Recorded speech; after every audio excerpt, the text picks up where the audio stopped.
Le Flash Info. Et l'hémorragie est loin d'être terminée à l'hôpital Pasteur de Cherbourg qui pourrait accuser un déficit de 16 millions d'euros pour l'année 2014. Au total, le centre hospitalier cherbourgeois sera l'un des plus endettés de France avec un déficit cumulé de 44 millions d'euros.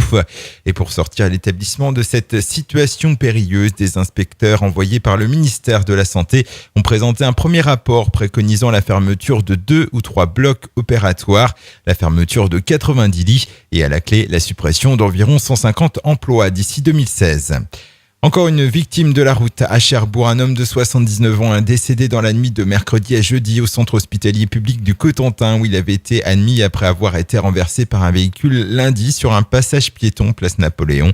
C'est le second accident mortel dans la communauté urbaine de Cherbourg en quelques jours après celui survenu à Carqueville où une octogénaire avait trouvé la mort sur le parking du centre commercial Leclerc.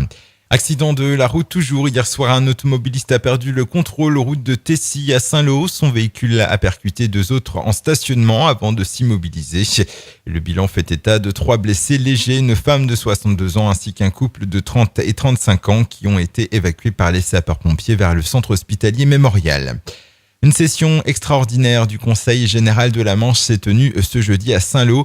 Plusieurs réformes étaient au menu de cette réunion et qui portaient essentiellement sur l'adoption de modifications de statut de port normand associés, ainsi que sur la demande de garantie d'emprunt pour des grands aménagements portuaires.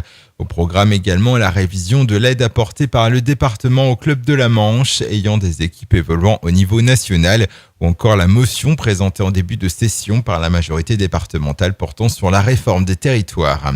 Et puis débute aujourd'hui la 22e édition du festival Chauffé dans la noirceur, un événement qui se déroule dans un lieu idyllique sur un site classé et protégé avec l'accord du Conservatoire du Littoral, les pieds dans les dunes de Montmartin-sur-Mer. Et parmi les têtes d'affiche de cette édition qui se déroulera jusqu'à dimanche, Ezekiel, Carmen Maria Vega, Christine and the Queens, Mieux Sec ou encore FFF.